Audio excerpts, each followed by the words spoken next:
We now welcome the number 8 ranked UFC women's strawweight in the world, Michelle Waterson. Michelle, thank you for the time. Of course, guys. Thanks for having me. We will take the first question from Gabriel Gonzalez with Cageside Press. Hi, Michelle. How's it So, going? it's going well. Thank you for asking. People are saying that there's beef going on with you and Angela. Is this true, or did I miss something? I think you might have missed something. I don't know. If there is, I don't know about it. I'm just excited to get in there and throw some leather. Yeah, I was gonna say it's like I know you guys did the video together. I think a lot of people love the Don't Rush challenge with yourself and all the other women of MMA. Can you talk about how that one came together in the pandemic? Here's the thing, guys. We're in the hurt business. The objective of the fight is to inflict the most damage. There's no way around that.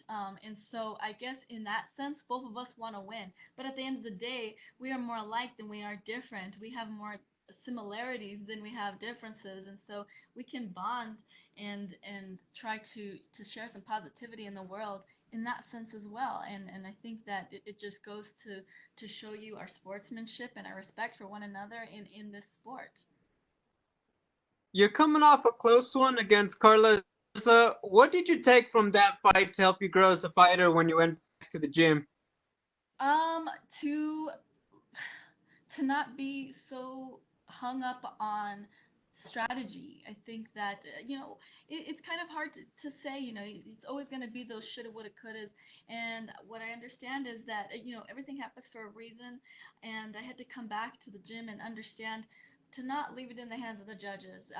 It was my fight to be won, and it slipped through my fingers, and that's my fault. So, it was a very close fight, and it didn't have to be. So that's what I learned is to take control of the situation, and if I have the opportunity to finish the fight, then to finish the fight. So, Michelle, I know you're very popular, and being even 0-2, I think a lot of people say, Karate Hottie isn't about to be cut from the UFC. But, is there pressure, you don't want to get that third loss in a row, obviously. Is that in your mind, or how do you separate that when you're in camp? It's not in my mind. My mind, all camp is just to improve and to get better and to unleash what I have inside of me. I've been fighting for over 13 years. I've been doing martial arts for over, for for um for over 25 years. I mean, it's insane that I don't go in and step into the octagon and unleash all of my tools. And so that's just what I've um, really embraced. This fight camp is to love what I do, to go out there and utilize all the tools that I have, and to not um, restrict myself from any of it because it is MMA. I'm not just a stand-up fighter. I have 9 submissions under my win. I have an amazing world-renowned wrestling coach. I have an amazing husband who was an amazing boxer in his own right, who's been sharpening my tools as a boxer. So I have all these tools. I'm just gonna let it all out. Final question: what does Angela Hill bring as an opponent? I think Angela Hill is hungry. I think that she has a lot of grit. I think she's riding on this momentous um, string of fights that she's had. She's a volume striker, and she's game. Those are the things that she presents, and those are the things that I'm ready for. Thank you, Michelle. Good luck. Thank you. We will take the next set of questions from Ezekiel Berganzi with Super Luchas. Hello, Michelle. How are you? I'm good. How are you? Fine, thank you. So, how do you feel now that on short notice you became the main event of this evening? It's really exciting. I am grateful that the UFC put trust in Angela and I to put on a show strong enough to uphold the main event, and I know that we will deliver. The strawweights always deliver. And what adjustments did you make on your game plan after your last fight? I think it's just to let it fly, honestly. You know, Sometimes it takes a couple of fights for things to come out that you've been working on, and every fight I learn and I grow and I evolve as a fighter, and I allow my weaknesses to become my strengths. So when you're fighting in the sport of MMA, there's so many things to focus on, and so I just focus on being the best mixed martial artist that I could be. And you and Angela both come with losses, so I really expect that you know are going to fight really with this hunger of winning. No, so what kind of fight do you expect, taking account this fact? I think you hit it on the nail when you said that we're both really hungry to get back in there and get in the win column, especially after those controversial fights. And that's what it is. I'm hungry and I'm looking to fill my belly with that W. And so I know she is too, but I'm starving. Well, thank you very much, and good luck on Saturday. Thank you. And we will take our next questions from Danny Seguro with MMA Junkie. Hey, Michelle. Just last weekend, we saw Alistair Overeem, a veteran of the sport, say basically like he was understanding that he was on his last title run. You're 34 years old. I know you're still in shape and still competing with the best. But I'm wondering, do you kind of feel like that? Do you feel like the clock is ticking for you here, and you got to turn things around, or do you see yourself still having a sort of long career? I found myself falling into the trap of trying to look ahead and trying to map out my journey. And all that does is distract me from being in the moment. And so right now, I'm in the moment. My focus and mission is to beat Angela this Saturday, and that's what I'm focusing on. And, martial arts will always be a part of my life, regardless. But I'm not looking past Angela. My focus is this Saturday. Mhm. And speaking of Angela, her last bout was pretty controversial. I'm wondering if you got to see her last fight, and what did you think of it? Did you think that she got wrong there in the decision? Do you think she should have won that fight? I think it depends on the type of style you like to watch. Do you like to watch a striker, or do you like to watch, a grappler who is constantly putting forward pressure and, controlling the cage? It really depends. That fight could have gone either way, the same as me and Carla's fight could have gone either way. So I think that's probably one of the reasons why they matched the two of us up. So I'm guessing you thought she won since you're a striker and you like watching striking, or no? I know I'm the Karate Hottie, but I wouldn't consider myself a striker. I would consider myself a mixed martial artist, Mm. and I have a lot of wins by submission. So, like I said, that fight could have gone either way. I did watch it back and turned off the commentating, and I thought that Claudia did enough to win. And Angela recently entered the rankings, but a lot of people, even Claudia Gadella, after the fight, said she was very underrated, and she's actually been among the top with for quite some time. Do you feel that way towards Angela? Do you feel like maybe she's a bit underrated in her career? I think that Angela has done an amazing job at climbing up the ladder and taking fights and doing what she has to do to get noticed. She's a scrappy fighter and a volume fighter, and her skills have only been improving since she's come back to the UFC after becoming champion at Victa. I never underestimate any of my opponents that I step inside the cage with. All right, thank you, Michelle. Good luck this weekend. We will take our next questions from Van Tate with KRQE News. What's going on, Michelle? Hey Van, good to hear from you. Yeah.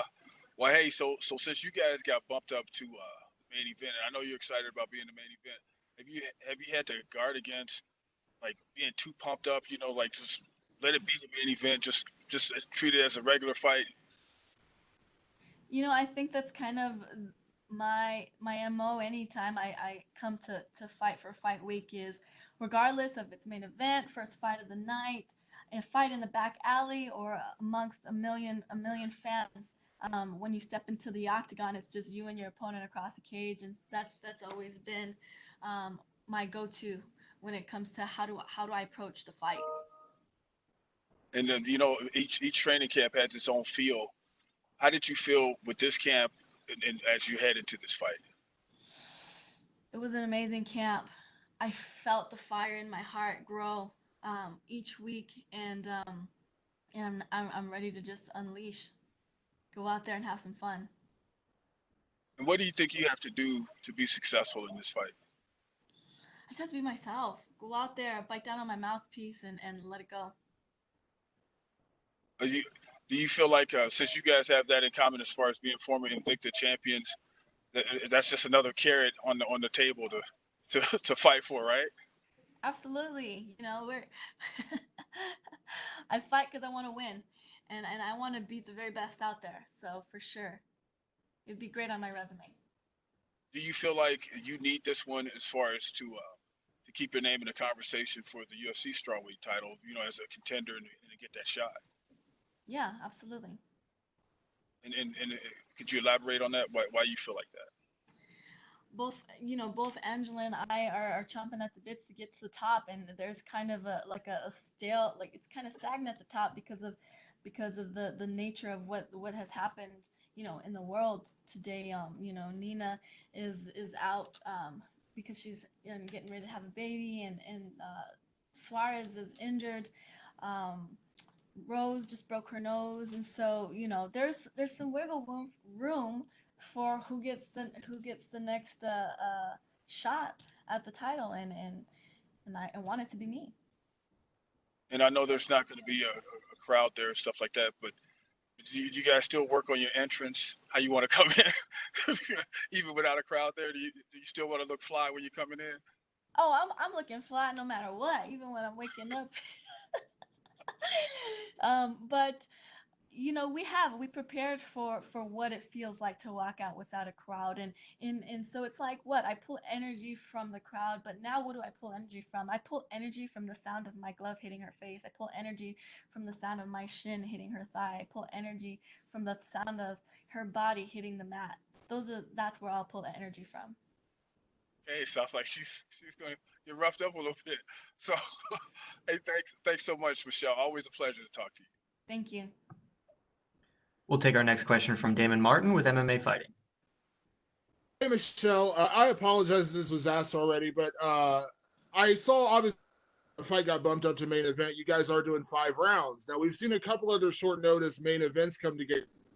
The Anthony Smith fight, and they ended up being 3 rounds. Can you give me an idea, like, did they ask you to do 5 rounds? Did you want to do 5 rounds? It's a main event. You got to do 5 rounds. And I'm never one to shy down from a challenge, and this was an amazing challenge to take, and I was up for it. Were you given that option, or did you immediately volunteer and say, I want to do 5 rounds? I just figured that that's kind of the responsibility you take on as a main event fighter.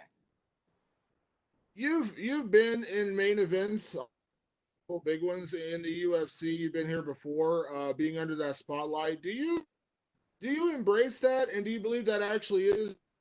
Because some people, they kind of fade under the spotlight. Some people shine under the spotlight. You've been a person who's kind of always embraced that. Do you kind of embrace this moment of kind of taking advantage of being the main event now? I think you have to embrace all these special moments, because if you don't, they come and go, and then when you look back at it, you're like, man, I didn't appreciate that moment for what it was. This is such an amazing moment in my life. Why would I shy away from it? Why wouldn't I open up the curtains and breathe in that fresh air? This is historic. Sometimes, because I've been fighting for so long, I forget how cool it is to be doing what I get to do.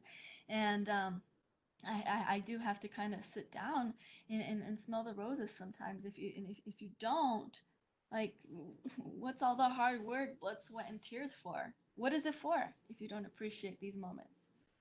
Absolutely. With that being said, talked earlier about Angela having a bit of a controversial decision in her. You were also in a fight that was very, very close. Obviously, sport at the highest levels, you're not going to go out and knock out every single opponent you. But is there a point in a fight like this to go out and kind of put an exclamation point and leave no doubt, especially coming off a very hard fought split decision? Yeah, there is. You don't want any doubt within your mind, with the judge's mind, and with the world. That is always um, that should always be the objective. Since I've been fighting for the UFC outside of my UFC debut, I fought top 10 girls, always. And so when you get up to the top tier of competition, getting those finishes becomes so much harder. And I hope that people understand that, is because the competition is so thick and rich with talent and technique. Um, Getting a finish isn't something that you can force, or is something that happens through in the moment. And so that's what I plan on doing is being in the moment. I'm not going to try to force anything, but for sure the motivation is to finish the fight. And last question, Michelle, when you look at her style, I don't want to pigeonhole her and say she's only a striker, but when she likes to strike. Do you feel like you've seen those holes, those openings in her game where you can take advantage of that and make this a more one-sided fight? Or, if the opportunity presents itself to get that finish, because you've had those dominant finishes, obviously, throughout your career. Yes, like I said, the objective is to finish the fight, and I do think that she has holes in her game that I will capitalize on. Thank you, Michelle. Thank you. And we will take our last set of questions from Cassandra Cusino with Las Vegas Sports Biz. Hi there, Michelle. How are you? Good to see your face today. First question for me is, you were part of some of the early cards in Jacksonville in the smaller cage. Did you learn anything in that fight that actually you deemed to be helpful going into Apex? Yeah, absolutely. Just kind of being comfortable with the idea that there isn't a crowd, being comfortable with the idea that I could hear my corner and she could hear my corner. Um, Understanding that I had to draw energy from different places other than the crowd. All those small little things, play a factor, and definitely we were able to kind of fine tune how we trained in order to prepare ourselves for that. Second question is, in addition to some adjustments you've had to make in your career due to the pandemic, you're also a mom of a young daughter. I know a lot of schools are doing things a little differently. Can you talk me through some of the challenges that you face having a daughter while you're also trying to figure out this kind of new era in your career? Um, you know, there's so many things that happen in my fight career that I learned that I can then transfer over into life lessons for myself and for my family and for my daughter. Something that really stuck out to me is how courageous and brave the UFC was in stepping outside of the comfort zone of the pandemic and moving forward and pressing forward and figuring out a way to give us all work and allow us all to continue to pursue our passions during this pandemic. It really inspired me to instill that within my daughter. Okay, this has happened. This is out of our control. So now what can we do to grow from this versus allow it to make us submit to it? Um, there are always going to be problems in this world, and you have to figure out as an individual, how are you going to deal with this problem and how are you going to overcome this problem? And so, with the pandemic and my daughter, getting over the hump of homeschooling and having her understand to be more self-sufficient, and having her be more outspoken when she's having trouble, to her teacher over Zoom and to her parents, having her understand how to still socialize and connect with people over Zoom and while she's wearing a face mask, and keeping her healthy and keeping her active. These are all things, and keeping her under and teaching her the importance of nutrition and the importance of hygiene. These are all things that are going to help her in her future, regardless of what else is there to come. And finally, for me, um, about, I guess, going back to 2011, Dana was adamant that there weren't going to be women fighting in the UFC, and here you are on short notice headlining a card. How's that feel for you? And do you think about those days when you thought maybe the door was closed, and do you embrace now how many opportunities you have in this promotion? It is the coolest thing in the world.